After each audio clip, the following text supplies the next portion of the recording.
Muy bien, pues a ver, ¿se oye? ¿Todo bien? Bueno, pues primeramente agradecer a Vic, Tabacalera, a Andoni por la confianza. La verdad es que estamos muy agradecidos, nos hace mucha ilusión participar de esta charla y compartir mesa pues, con gente que admiramos tanto, ¿no? Nosotros somos un estudio muy pequeño, con un pie en Burgos y otro en Pamplona. Nosotros empezamos en 2008 y en ese momento pues era cuando nos decían, ¿y vosotros cómo trabajáis, uno en Burgos y otro en Pamplona? Bueno, pues en ese momento empezaba a funcionar Dropbox, empezaba a funcionar Skype, todas esas cosas nos trataban de frikis y ahora es lo que se utiliza habitualmente, ¿no? Y a partir de eso pues en nuestro estudio pudo ser una realidad, ¿no? Nos hemos dedicado principalmente a las reformas, a edificación de pequeña escala, concursos y ahora también a temas de docencia. Bueno, esperamos no aburriros demasiado con esta intervención, que bueno, nos toca abrir la parte del Firmitas, que bueno, pues así de primeras nos resulta un poco imponente el tema. No sabemos por qué se nos ha invitado Firmitas y no venistas. Bueno, eso... Bueno, el tema es que entonces Firmitas forma parte de la famosa tríada atribuida a Vitruvio, ¿no? Firmitas, Utilitas y Venustas, ¿no? La Firmitas hace referencia a la estructura, al fundamento o al principio en sí, ¿no? Es por ello que si trasladamos este concepto de Firmitas a la sociedad moderna, si entendemos por sociedad moderna la que se deriva de la Revolución Francesa, ¿no?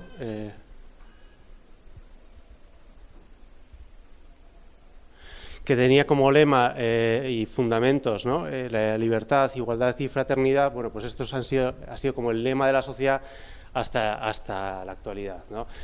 Hoy en día pues ya este paradigma, este lema pues parece que se pone en cuestión, hasta que en 2014 en Renculjas, como director de la Bienal de Arquitectura de Venecia, pues dice que este lema está obsoleto y que la sociedad lo ha cambiado por la seguridad, el confort y sostenibilidad.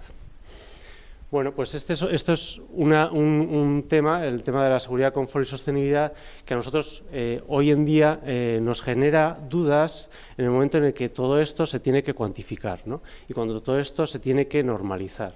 Entonces, por eso nosotros, claro, en cuanto al tema de lo confortable, nadie niega que el acudir a un campo, lanzar una tela sobre la hierba, disfrutar del sol, en este caso pues disfrutar de un piano colocado en mitad del campo, pues eso es algo confortable, pero sí que en base de no renunciar a ciertas emociones, renunciamos a una parte, digamos, objetiva de ese confort y permitimos, pues bueno, sentarnos en un lugar que no es del todo cómodo, tener que ir desplazando la sombrilla de vez en cuando, reconocer que se nos suben los bichos al tapete, ¿no? Entonces, bueno, pues quizá lo confortable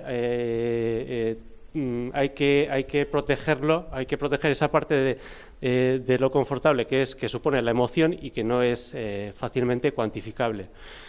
Cosa parecida ocurre con el tema de la casa japonesa, ¿no? Esta es una imagen de la Vía Kachura. Sabemos, Bruno Taut en el año 36 viaja a Japón, escribe un libro estupendo que es La vida y la casa japonesa, y entonces él en ese libro lo que cuenta es esa experiencia que él llega en verano, dice, bueno, qué bonita la casa japonesa, qué abierta, qué paneles más delicados, más ligeros, cuánta luz, cómo se va tamizando hacia el interior, ¿no? Dice, ¿y esto? ¿Qué pasa con esto cuando llega el invierno, ¿no? Porque al final dices, bueno, pues esto, en invierno, ¿qué pasa? Y resulta que él descubre que en invierno, pues llega el invierno y es un invierno frío. O sea, Japón es una zona que pues, en invierno hace frío y sin embargo, el japonés de aquella época no renuncia a estos espacios, no renuncia a esa entrada de luz, no renuncia a estos paneles de de arroz, y entonces se pregunta, ¿y entonces qué está pasando aquí? O sea, ¿cómo esta casa que es tan emocionante sigue siendo confortable? Bueno, pues porque realmente el japonés cambia de kimono, porque en verano tiene un kimono de verano y en invierno tenía un kimono especial de invierno, ¿no? Una cosa parecida surge, bueno, con esta idea de llegar con la manta a ocupar un sitio y hacerlo confortable, ¿no? De repente colonizarlo, ocurre, esto es un concurso que lanza el último alcalde de Londres para conseguir viviendas asequibles. Es un concurso que creo que es en 2016 o 2015, que se llama de casas desnudas, y quería que las viviendas que promocionaba el ayuntamiento pues salían con un precio de 150.000 euros. Entonces dicen, ¿cómo vamos a hacer esto? Entonces se hace un concurso para que esas viviendas se consigan ese precio, y gana el estudio OMMX, que es un estudio de allí, que lo que plantea son unas carcasas con una envolvente perfecta, que nos genera ese confort que ya cuantificable, ¿no? y preciso y demás, ¿no? Con una envolvente perfecta en la que uno llega y empieza, fuera de normativas de habitabilidad, de relación con los espacios, ¿no? Pues a colonizar eso, pues ya se basa en IKEA y demás, ¿no? Entonces, en este sentido, bueno, pues nosotros os vamos a contar una serie de proyectos, nos van surgiendo muchas dudas acerca de esa cuantificación de los términos pues, de confort, sostenibilidad, y cómo eso se va relacionando con la arquitectura, sobre todo, pues, por ejemplo, en reformas, habitaciones y demás, ¿no? Este es un primer proyecto que enseñaremos, que es en principio un proyecto imposible, de una pareja, unos clientes que llegan y que bueno, pues, han visto la casa de sus sueños, un piso de 300 metros cuadrados, en un edificio del siglo XIX, muy bonito, bellísimo, pero dicen, oye, es que nos gusta mucho, pero no podemos comprar. Entonces, ¿qué hacemos? ¿No? Entonces, pues no hay proyecto, esto es absurdo. Entonces, no podemos comprar, pero no podemos permitirnos hacer... No podemos hacer nada. Entonces, bueno, pues va pasando el tiempo y de repente nos encontramos con otros amigos que están pensando en comprarse un piso en esa misma zona. Dijimos, oye, hemos visto un piso muy bonito del siglo XIX, hay unos chicos que quieren comprárselo pero no los pueden, entonces vamos a ver si igual lo dividimos y hacemos dos pisos y demás. Y bueno, pues empieza a casar la historia y lanzamos el tema, ¿no? Un piso en el que, bueno, pues ya vemos un piso del siglo XIX que era de lujo, que en el siglo XX el siglo XXI es un piso pues muy grande, vetusto, pero con ciertos valores, ¿no? Por ejemplo, pues empezábamos a quitar papel y aparecían estas inscripciones del albañil con una caligrafía maravillosa, ¿no? Diciendo, pues aquí me dejáis el yeso semigastado, ¿no? Pues claro que da cierta envidia, ¿no? Entonces, un piso, lo vemos aquí, pues con una planta de esos 300 metros cuadrados, se accede por pues aquí está el núcleo de escaleras, por este punto, y entonces aparece un primer tramo pues, rectangular que da fachada a esa calle, que se ha mantenido con el aspecto original, vamos, con los suelos, una antigua escalera de servicio que ha sido cortada en cada una de las plantas, y luego una zona de cuartos húmedos que se reformó en los años 80 con dos pilares metálicos, porque el partido carlista que tuvo sede en este piso decidió en un momento dado tirar los dos pilares que había de madera ahí. Y entonces, bueno, pues una viga de 9 metros de longitud, pues el árbol, que era un pedazo de roble tremendo, pues estaba combadísimo, y en los años 80 decidieron poner ahí dos pilares metálicos, ¿no? Entonces empezamos a toquetear la casa y nos íbamos encontrando estas cosas, ¿no? Estos espacios en los que, bueno, pues de repente hay cierta emoción, empiezas a tirar o a desmontar una serie de puertas y aparecen una serie de espacios como en enfilada, que recuerdan a esas enfiladas de palacios, de distintas tramas que se han ido superponiendo, de papeles pintados. y unos techos también pues muy ornamentados, con casetones, unos techos de 3,20 metros. Y entonces, en esa idea bueno, tenemos ese piso estupendo, pero no tenemos un duro para arreglarlo, lo que se plantea es, pues, eso es dividirlo, hacer 2 viviendas, se genera un núcleo nuevo de espacios húmedos, de cuartos de baño, que lo que hace es dividir la casa en 2 partes, una primera que es esta Z y una segunda que es este rectángulo, ¿no? Y se decide, pues en este ámbito que estaba modificado en los años 80, se decide pues intervenir sin renunciar a nuestro presente, y el resto de zonas pues se va interviniendo con elementos de tipo mueble, ¿no? Y el resto de ámbitos pues se deja libre, simplemente se van limpiando, se va arreglando algunos muebles, se hace un inventariado de todas las puertas que luego se van a ir reubicando en algunos puntos, y el tema de los armarios, pues se utiliza la madera de los armarios para hacer otro tipo de separaciones, ¿no? Aquí vemos pues eso, cómo vamos tapando los techos, pero dejando a su vez unos huecos donde se recuerda ese ámbito. Se va recuperando baños, se va mostrando los techos a partir de una envoltura de nueva tabiquería. Y en la zona pues ya de los años 80 pues se trabaja con un aire contemporáneo, pero bueno, ya estamos hablando de, pues eso, no tenemos, esto es una cocina de IKEA tuneada, ¿no? Digamos que pues muy sencilla, unos muebles de Wallapop, vamos, ¿no? Es una intervención muy sencilla. Cuando volvemos de este ámbito, ya llegamos a la zona de habitaciones, y donde están los muebles que vamos colocando. Estos son los muebles que existían, que estaban detrás de todo ese papel pintado, y se recupera la madera.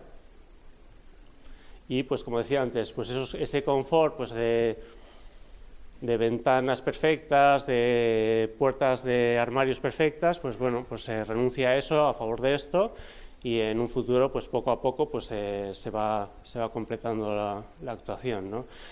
Hombre, esta es una actuación como decía, muy sencilla, de ir poniendo en valor algunos elementos con poco dinero. Al final no llega a los 500 euros metro cuadrado, una reforma de 300 metros cuadrados. Pero bueno, pues cuando hay presupuestos más amplios, pues se opta por intervenciones mucho más ambiciosas, con un grado de confort, digamos, numérico bueno, con... Esta es una reforma mucho más pequeña que la anterior en superficie, pero que el cómputo, digamos, de euros por metro cuadrado, pues cerca de los 2.000 euros, ¿no? Quizás 3 veces más o 4 la anterior,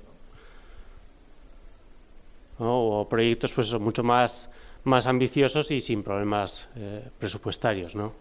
Bueno, siempre hay problemas presupuestarios, pero son de otra índole, ¿no? O sea, todavía no hemos descubierto el cliente que te dé carta libre para hacer lo que quieras, ¿no? O sea, y mejor. Hay como diferentes grados, ¿no? Bueno, y esta es otra historia. Este es de un proyecto ya imposible, porque es un proyecto que no se ha realizado, y que, bueno, si después de contarlo a alguien le interesa continuar con el asunto, pues nos tiene a mano, ¿no? Bueno, esto parte de una serie de personajes en Burgos que tienen una serie de colecciones privadas de carácter etnográfico, etnológico, y que quieren ponerlas en valor, que no encuentran su lugar en el territorio, y entonces, bueno, pues nosotros nos lanzamos ahí con toda la ilusión para plantear algún tipo de elemento que pueda poner en valor esa serie de colecciones, ¿no? Descubrimos que la provincia de Burgos es una provincia que ha sufrido una despoblación muy grande en los años 60, ¿no? En los años 50, y que bueno, hoy en día hicimos como un repaso de los despoblados que aparecen en la provincia. Conseguimos documentar 38 poblados y nos parecía que esos despoblados ofrecían una oportunidad para colonizarlos con una serie de piezas realizadas ex novo, ¿no?, de nuestro tiempo, que fueran casando las antiguas ruinas y en esas piezas ir introduciendo ese tipo de colecciones, ¿no? Es buscar un contexto que creíamos apropiado para las colecciones de estos personajes, como has dicho, porque son unos personajes, los frikis. Son unos frikis. Y a partir de ello, pues nos pareció que lo mejor era, en concreto elegimos esta es una planta real de un pueblo del norte de la provincia, pues cerca del País Vasco, que nos parecía que se podía utilizar como ejemplo, ¿no? Y dentro de estos tejidos que están así muy desordenados, son tejidos ruinosos hoy en día, pues íbamos introduciendo una serie de piezas que iban atando, generando nuevas plazas y que permitían la instalación de ese tipo de colecciones. Que, para que os hagáis una idea, pues había alguno de estos personajes que tenía una colección de tractores restaurados, pues valorada en más de 1,5 millones de euros, o sea, una cosa tremenda, ¿no? Entonces, claro, y esa colección estaba en una nave perdida en mitad del campo, cuidada por unos mastines, claro, ¿no? Entonces, una pena. El problema es que se trata de personas que han coleccionado de manera, digamos, desinteresada toda su vida, se encuentran con colecciones importantes.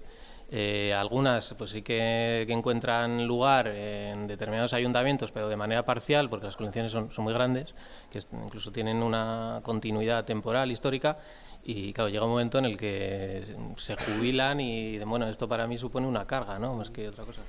Y entonces se trataba un poco, cogiendo los modelos de museos al aire libre, como el Skansen en Estocolmo o los Freilich-Museum en Schwarzwald, en la Selva Negra, ¿no?, pues un poco siguiendo esa tónica, pues generar un museo al aire libre en Burgos, ¿no? Y bueno, pues íbamos pues planteando pues de una manera un poco feliz, ¿no?, de colocar unos elementos prototípicos que, bueno, que supuestamente nos van a atraer al público, pues de ahí vamos a generar un cierto interés hostelero y con eso pues vamos a recuperar el pueblo, ¿no? Y bueno, pues con unos elementos que no renuncian a su tiempo, pues en piezas de estructura de madera, con unas cubiertas de contrachapado y unos papeles de alquitrán de abedul, pues se podía hacer un tipo de solución así, ¿no? Y bueno, pues para exponer, por ejemplo, los tractores o aperos de labranza o todos estos ingenios victorianos, ¿no?, de la siembra y de la cosecha, ¿no? Y este es el último proyecto que vamos a contar. Bueno, yo me voy a quedar sentado. Este es un proyecto, bueno, como los anteriores, muy pequeñito, pero este es extremadamente pequeño, ¿no? O sea, sin duda es el proyecto más pequeño que hemos hecho, pero no creemos que pueda haber un proyecto tan pequeño como este.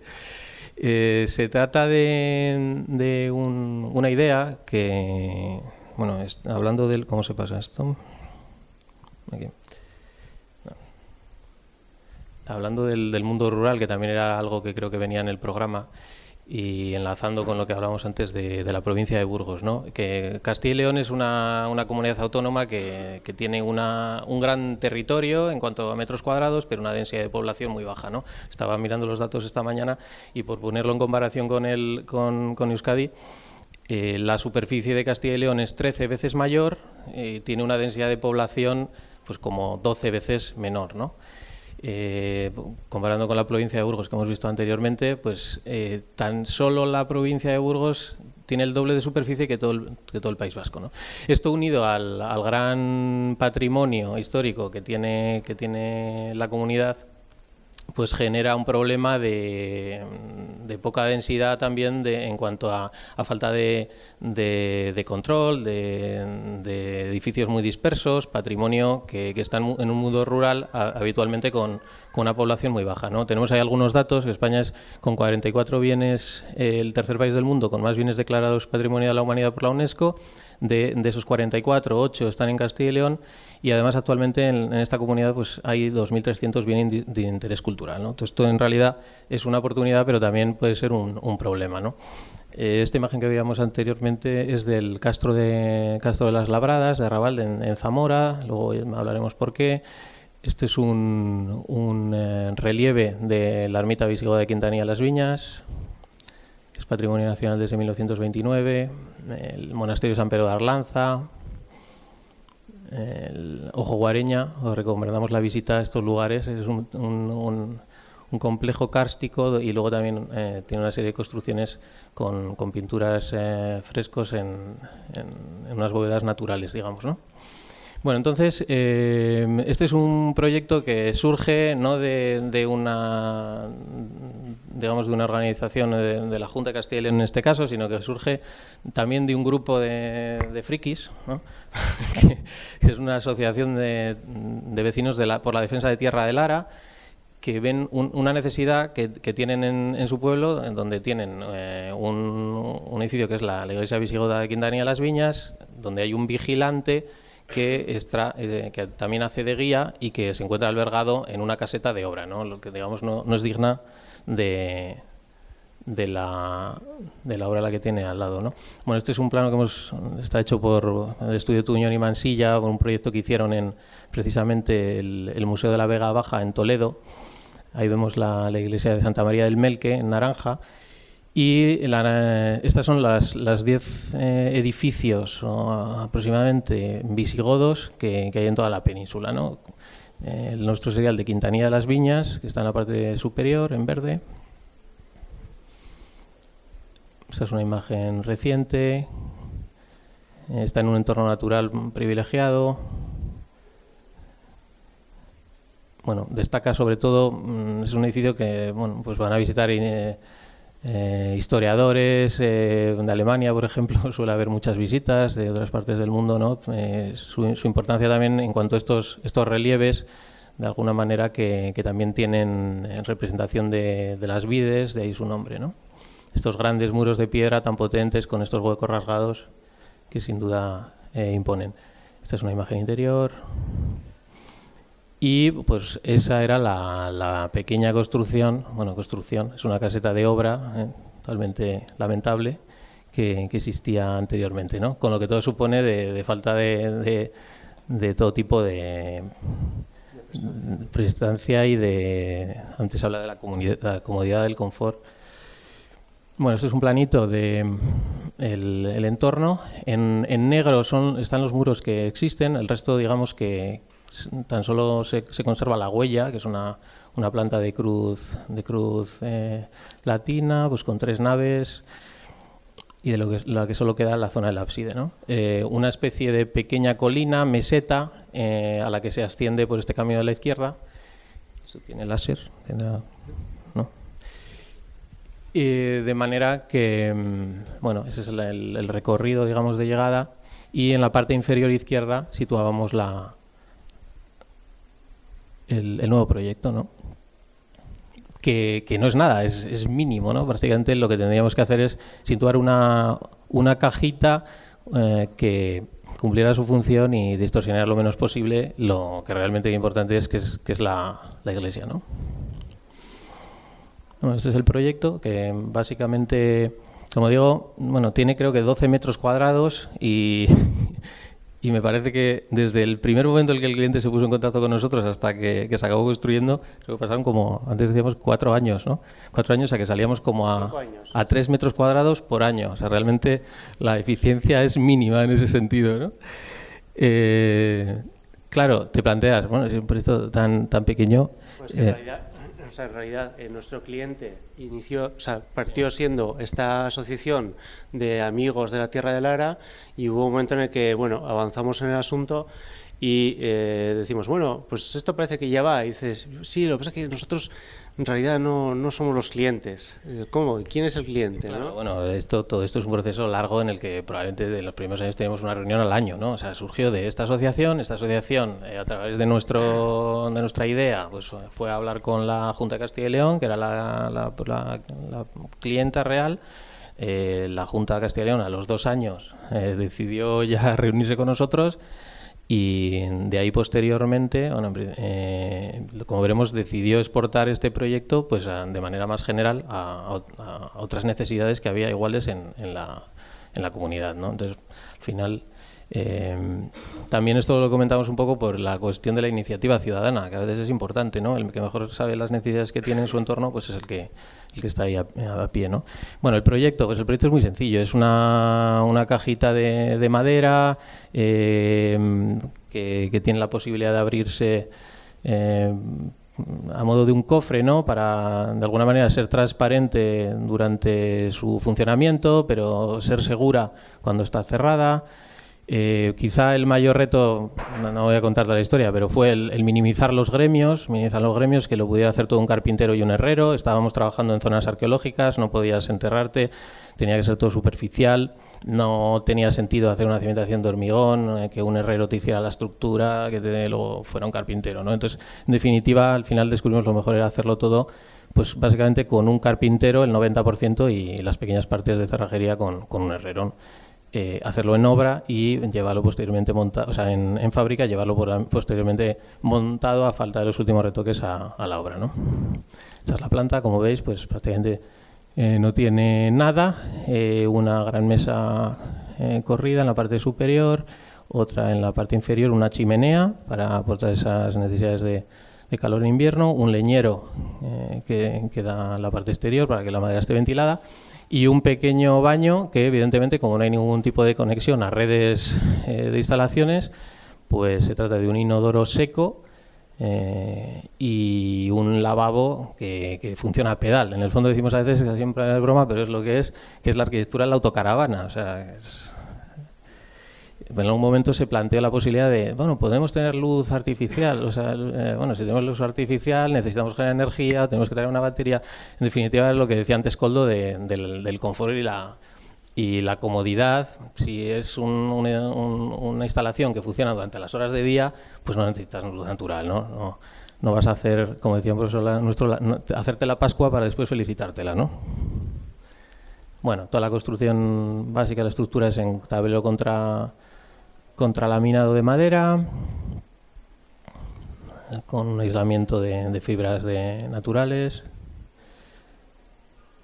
Ahí se ve un poco el despiece, pues, las distintas capas. Más allá de ser un prisma, pues bueno, pues se intenta que los pequeños detalles en los que, bueno, pues se puede hacer de ese prisma un poquito, una pieza un poco más interesante, pues se cuida bastante el tema del alero. Es un alero que se despega de esa superficie perimetral, de esa madera que luego comentaremos, y entonces se juega con esa sección de la chapa volada, que vuela como unos 20 centímetros hacia el exterior, ¿no? Y bueno, eso es un trabajo como de mínimos dentro de lo que puede ser una construcción tan mínima, tan sencilla como un prisma, ¿no? Donde a partir de esas puertas que abren hacia el exterior, pues se intenta que consiga un alzado pues más apaisado, pero vamos. Esas puertas que también servían de alguna manera pues para poner carteles, anuncios, horarios. En el fondo sabíamos que cualquier cosa que hiciéramos íbamos a mejorar lo que había, ¿no? Eso, en ese sentido lo teníamos fácil. Bueno, finalmente y curiosamente lo que sucedió es que por estas circunstancias, pues a la Junta de Castilla y León le pareció bien el proyecto. Tenía en principio otro lugar en Arrabalde que nosotros tampoco conocíamos, donde tenía la misma necesidad, y este es el primero que se acabó construyendo, ¿verdad? Un lugar muy curioso, es un castro celta, donde los celtas, cuando llegaron los romanos, subieron, se echaron al monte, literalmente, y desde ahí pues controlaban estos campamentos romanos. Nos gusta mucho la foto de la derecha arriba, ¿no? Donde se ve que actualmente el campamento romano, la carretera actual sigue siendo el de Cumanus, ¿no? La calle secundaria del campamento romano de hace 2000 años, ¿no? Exactamente pasa por ahí, eso se ve en el Google Maps perfectamente. Bueno, entonces es un punto que está, creo que a 1.300 metros de altura, que también tiene ahí un punto geodésico de control de incendios, es decir, tiene unas vistas excepcionales. Los celtas no eran tontos, y ahí es donde colocamos el pabellón, ¿no? Bueno, luego descubrimos, pues, estas curiosidades de que un edificio al que durante la carrera, que tenía mucho cariño, el Museo de Zamora, pues resulta que uno de sus mayores tesoros es el tesoro de Arrabalde, precisamente, y que contenido en ese cofre, diseñado por Mansilla y Tuñón. Y bueno, esto es el proceso de construcción en fábrica, las 2 casetitas, que son las primeras que se han hecho de momento. La fase de estructura, los materiales, pues siempre materiales como muy puros, aluminio en el suelo, que también se puede limpiar, manchar, fregar, chapa de acero negro, chapa de acero galvanizado en la cubierta, este interior como más cálido, las instalaciones súper sofisticadas, que yo no sé si usan mucho, porque también me han dicho que están acostumbrados a funcionan de otra manera y bueno, ahí están, si las quieren usar. Bueno, la fase de montaje. Esta era la cimentación, que simplemente el terreno se nivela y se coloca esta madera tratada que aguanta hidrófuga. Y bueno, el herrero que vino pues durante un par de días a hacer su función, ¿no? Bueno, luego está un poco la curiosidad, que el revestimiento de la madera está tratada con una técnica, se llama Sousugiban, japonesa, que lo que hace es basar la protección en el carbonizado. Es decir, la madera es viva, pues quemándola se genera una superficie carbonizada que es la que mata a la madera y a la vez la protege porque la estabiliza, ¿no? El tono negro. Y bueno, aquí casi vamos a pasar unas fotos rápido porque nos estamos alargando un montón. Este es el día de la instalación del pabellón. Bueno, salimos a las 5 de la mañana. Desde Burgos teníamos 250 kilómetros. Un poco con el camión llegando esta subida, que bueno, fue problemática. Realmente estas cosas, en este caso, la previsión, claro, estas cosas las haces una vez, ¿no? Lo haces una vez y... Bueno, por algún momento pensamos que no lo íbamos a poder instalar porque el camión se quedó atascado, no iba ni para adelante ni para atrás. Tuvo que venir una retroexcavadora a la cual estuvimos esperando 2 horas. Que estaba en el notario el retroexcavador, creo, ¿no? Fueron a buscarle. Bueno, en definitiva, el camión remolcado por la retroexcavadora, ¿no? Unas 15 personas y nadie se enfadó. Bueno, sí, eso es curioso porque para un proyecto tan minúsculo, el grupo de personas que había allí, todos colaborando, era digno de alabanza. Este es el punto se coloca la cimentación, se había nivelado previamente el suelo, se coloca... Y bueno, pues luego evidentemente veis que los vidrios no están colocados, las chimeneas, pero digamos que eran pequeños ajustes para acabar de realizar el montaje. Voy a pasar ya unas fotografías de la obra construida.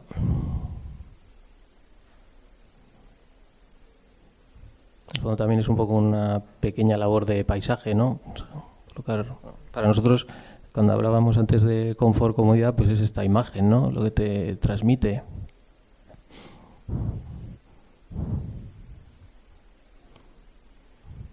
Creo que es un buen lugar de trabajo, ¿eh? O sea, un poco aburrido, pero... Hemos ido ahora un año después de su instalación ahí con Rosa, que es la vigilante. Y realmente, bueno, tienes tiempo para leer, para aprender música, hacer muchas cosas. Pero el paisaje es excepcional, ¿no? Bueno, la madera quemada. Un poco las vistas de esto. Y nada, ya sentimos el retraso. Muchas gracias.